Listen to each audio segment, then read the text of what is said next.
Hey, with us now, former player and longtime manager of Manchester United. Hard for me to even say as a Liverpool fan, Sir Alex Ferguson. He's out with his new book, Learning from my life and years at Manchester United. It's great to have you here. Hard to even say it. I'm going to say for American viewers who may not know, my son and I always debate sports.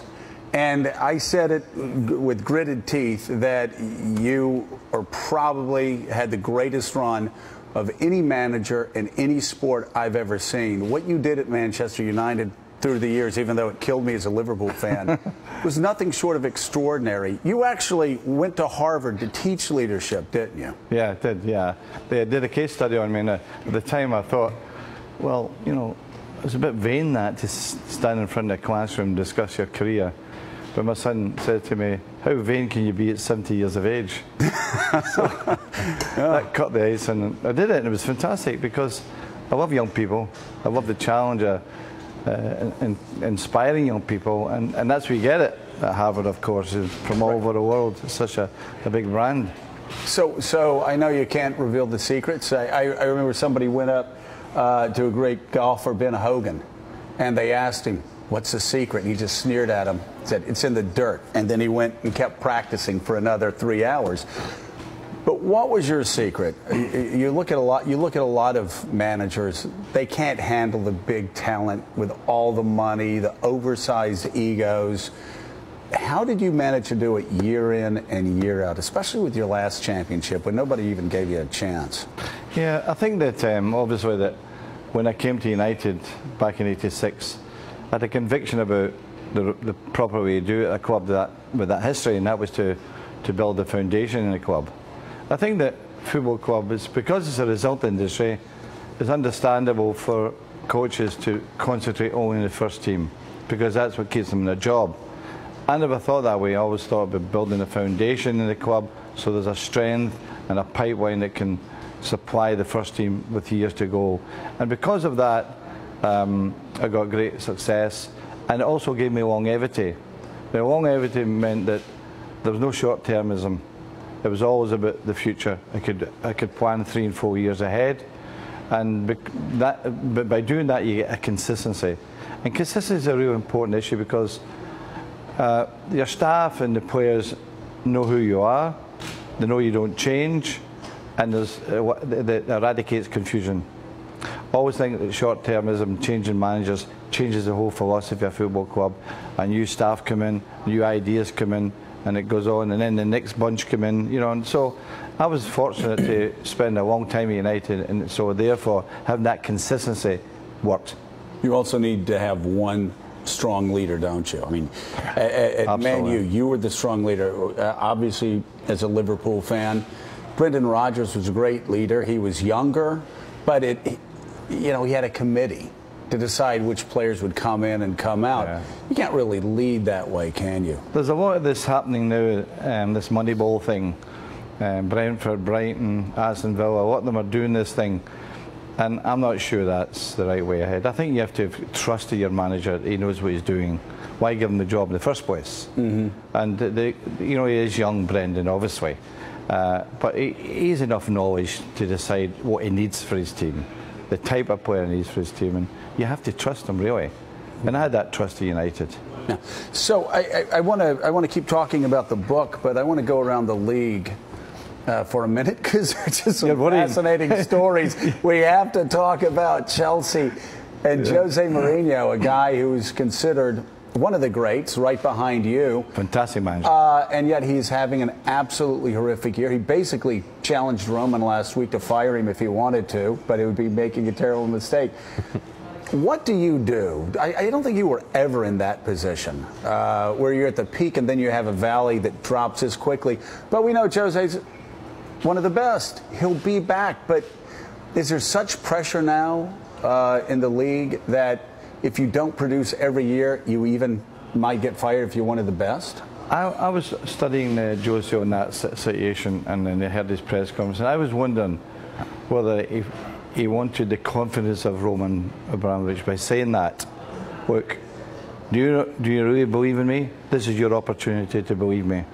And I think it was putting the challenge out to Roman, because I think that at times there's a loneliness about managing a club like Chelsea. I had periods at United, and you feel that you've got to get the support for the people on top of you, the head, the organisation, and I think that was Jose was doing. But I will say this, and I know him well. He will find a solution, right? Because that's what good managers do. They find a solution.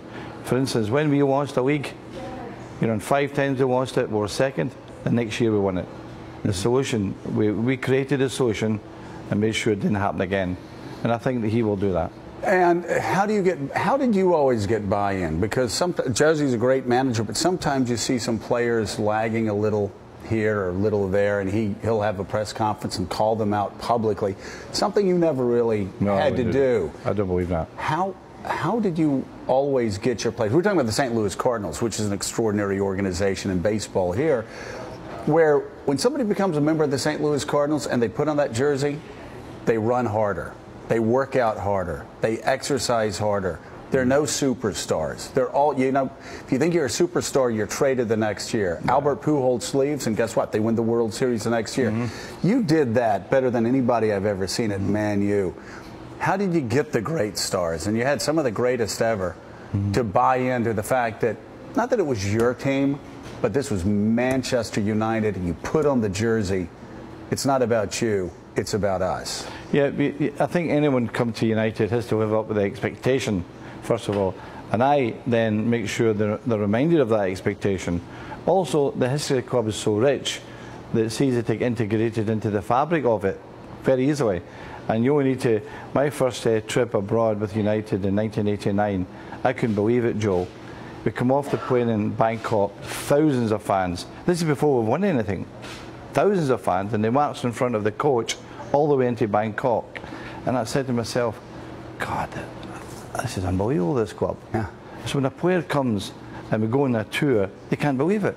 So they integrate quite quickly into the history and the fabric of the club, and they don't miss out on the expectation.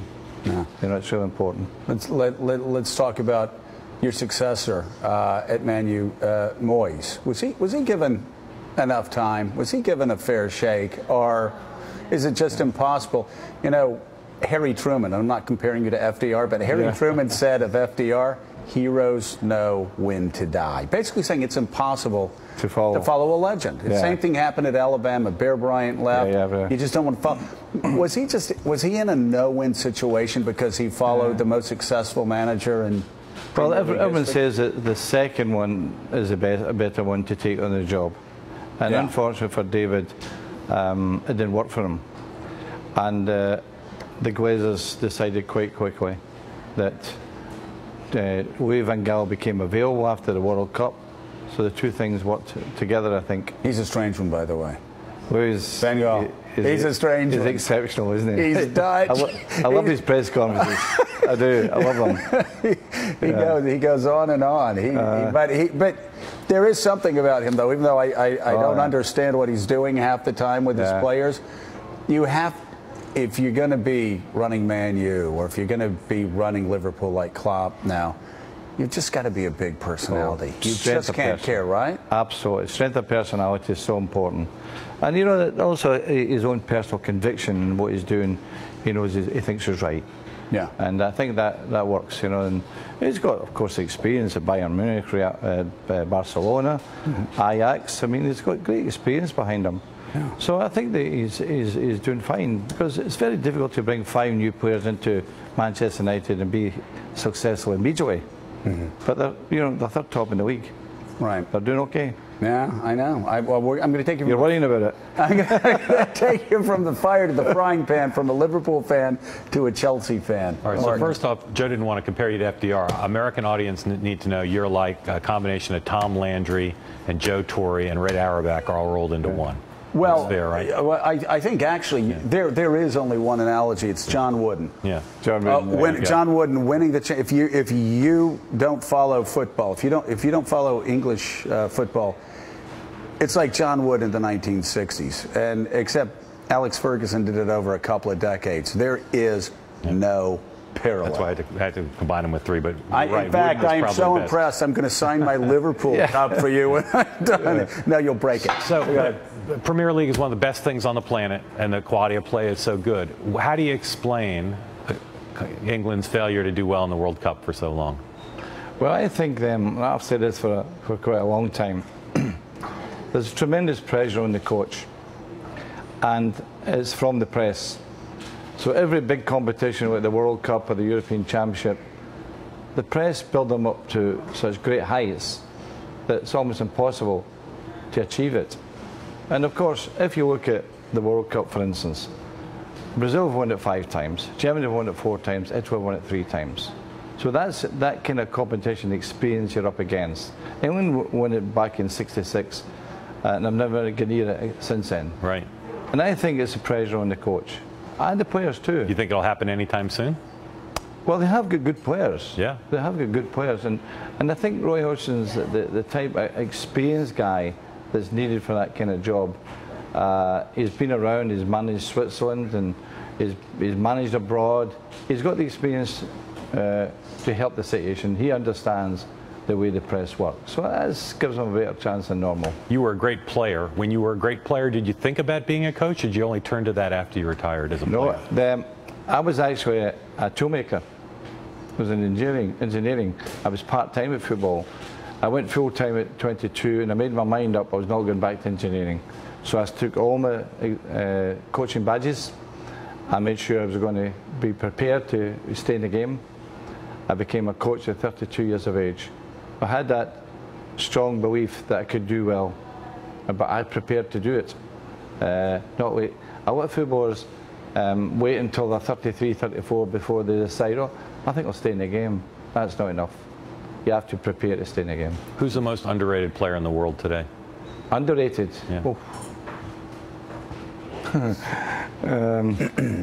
I mean, I would find it difficult to think about who the underrated players were, but you have to look at the ones who light up the stage.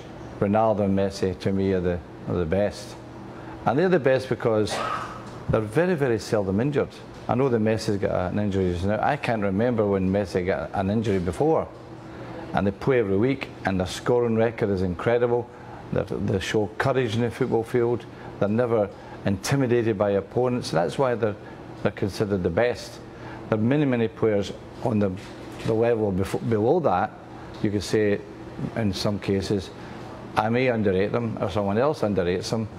But at the end of the day, the bar is always set high for me, and I think that Messi and Ronaldo demonstrate that very well. Is Ronaldo the best player you ever managed?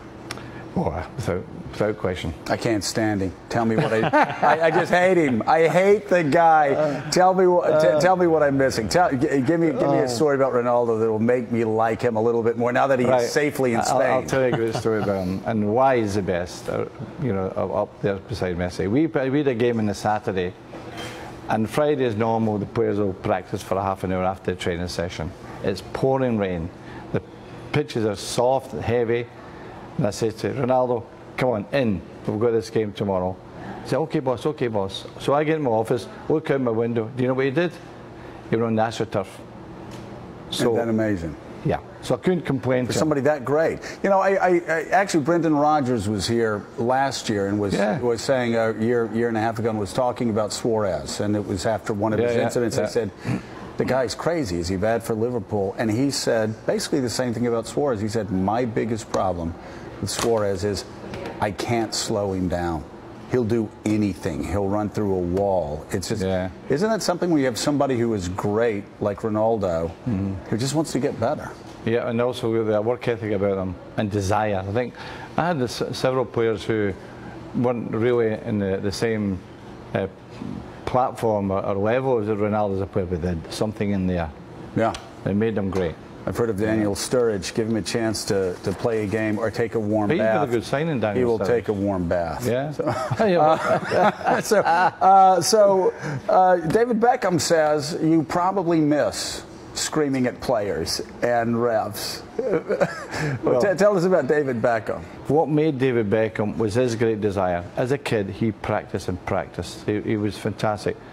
He's now, we're going to meet up in November the 14th. He's going to be captain in UNICEF team against Europe, and I'm going to be his manager. Oh, wow. You going to yell at him? Everything will go fine to substitute him. To take him off. Take him off. I'm looking forward to that. That'll cause him. Can you let's expand out. We absolutely love the beautiful game, but let's expand this out, because the importance of this book is not, because a lot of people that are going to be reading it aren't going to be able to be manager of a team like Man U, but apply these principles to somebody that is running a business, running a TV network, running a country, running a state. Talk about leading and leadership and what you learned that's transferable to other fields. Well, I think that the thing I was talking about earlier on, consistency, I think that applies itself in business. I think that your staff like to know who's coming in at that main office every morning. And also, really important, I was asked at Harvard this question: what would you like to have known 30 years ago you know now? And it's communication. Communication, recognition. I think that I had a coach once who couldn't say good morning to you, you know? And I had this thing about Manchester United family. I'm talking about not the players, because you see them every day, you're working with them all the time. But I'm talking about the ground staff, the girls in the laundry, the girls in the kitchen, the girls in the administration, the guys, the electricians that are working in the place. I acknowledge them, make them feel important, because they're your fort. They're the people that surround you when things go wrong. You know, every time we win a trophy, everyone is in the canteen, champagne out. It was their trophy as much as the players. Yeah. And I think that recognition is really important in the industry, no matter where you are, and consistency, and very, very important, your personality. Your personality has got to be strong to deal with. Even no matter what industry you go into today, there are egos. There are plenty of egos going about in this world, and I think you have to deal with that. So I want to talk about strong personalities. I don't think you'll take this as a compliment, but there is a part of you that I see in Donald Trump. Donald Trump knows how to tweak his opponents. He went around calling Jeb Bush, who was the presumed front runner, the low energy candidate, and he just kept saying it every day, Consistency. And it drove Jeb Bush crazy. So he started responding, and now when you look at Jeb Bush, the words that come to mind are low energy candidate. You would get into other managers' heads like nobody I've ever seen before. And poor Rafa, for those who don't know, former manager at Liverpool, you just got in Rafa's head like nobody had ever seen before. Talk about that as well. You talk about big egos and how to clash with big egos. You were very successful in using communication, not only inwardly to bring the family, the Man U family together, but also to get your opponents off their game. Well, it's the experience of it too, and also knowing that I could handle press conferences because of the experience I had. I was always in control. I always made sure I came out the winner in a press conference. That was really important. And from time to time, which for Rafa at that time, the sheet of paper, all his objections to myself and the club, it killed him. It's horrible. Because I didn't say anything after that. You know, I said, well, it must be troubled. Okay. And I remember phoning the manager at Aston Villa one Saturday morning before we played him. It was just a question about tickets or something. And after 5 minutes, he phoned me back. He says, "What were you really meaning?" Oh no! He thought I was up to something. So I've got this reputation about mind games and all. And from time to time, you did use them, but from time to time, it was overrated. Yeah. Really. But you got into their heads. Once you got the reputation. Exactly. Yeah. It resonates. Yeah. If you could make a rule change now in the game, are there any rule changes you'd like to see? The rule change it confuses everyone is offside. We had I'm the coaching ambassador to the weak coaches in UEFA. We had the meeting about a month ago. Kalina was there, the great Italian referee. He's now in charge of all the referees in Europe. And there's two things: offside, and handball. Well, there's 30 coaches there. We could not come to agreement. Yeah. Were you stunned and shocked when there were revelations that there was misconduct at FIFA? Well, that's been an ongoing thing for a while since the FBI got involved in it. But you know, there's a process at the moment, and we have to wait on that. And I'm a fan in these situations. You've got to, the people who are fans, they're losing confidence. That's a problem. When you lose confidence in an organisation like FIFA, you know it definitely is a big effect. So I'm waiting the outcome, and I hope it's a good one. Let me ask you one question following up on Mark, a rule change, if you could have any rule change. One of the things that frustrates Americans watching, when I try to pull people over to my house to watch soccer, to get into to watch soccer, it's kind of hard because it's like at 7:30 on Saturday mornings. But when I do, the thing that we can't understand as a culture is the flopping. That's one of the reasons why one of your players that your players didn't flop so much. And Wayne Rooney, one of the things I loved about Wayne Rooney, you knock Wayne Rooney down, he falls down, he gets up and he starts running again. Yeah, I know. The flopping drives us crazy. I always wondered why, if you had a clear flop, why on Monday after the weekend matches couldn't the FA say a clear flop? Yeah. We're going to ban you for 3 games. It would stop fairly quickly, wouldn't it? Yeah, but also you've got to understand that the PFA are always going to be supportive of the players. How do you prove that actually it was intentional? That's a big problem. Yeah. But you are correct, 100% correct. It started, I think, when European players come into the league. But it doesn't end there because you have British players doing it now. So it's not, it becomes a disease. Yeah. You know, it's contagious, it goes right through the game. And we had a situation when Ronaldo came to us at first. He was 17 years of age, a kid. And he would dive a little bit. But you know something?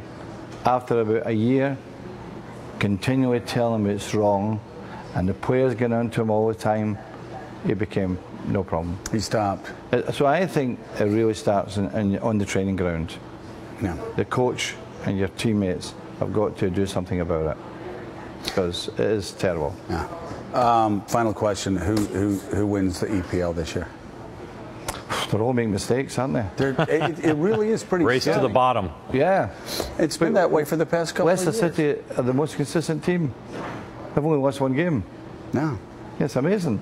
It really is. Yeah. Chelsea, I know you want Chelsea to be relegated, but Jose wants them in the top Liverpool. 4. You think they're going to? Always Liverpool. Always Liverpool. I don't think it's going to happen now with Klopp, but Jose's going to end up in the top 4, right? Yes, no, absolutely no question. He'll find a way. He'll find a solution because he's a top manager. Yeah. He's a clever guy. And you know something I always say, and I've noticed about his teams, they all try for him. You don't have any shirkers in his team. Yeah.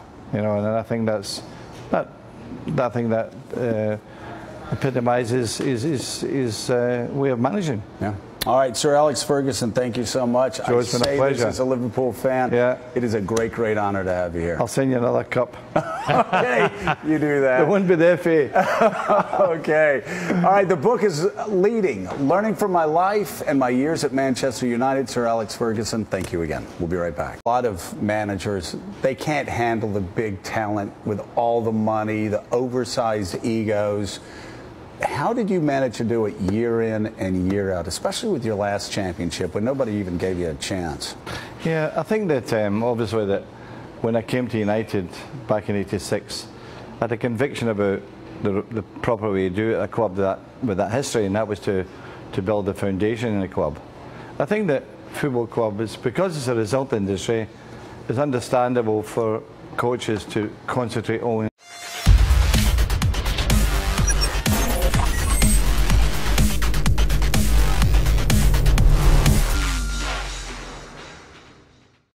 Hey, with us now, former player and longtime manager of Manchester United. Hard for me to even say as a Liverpool fan, Sir Alex Ferguson.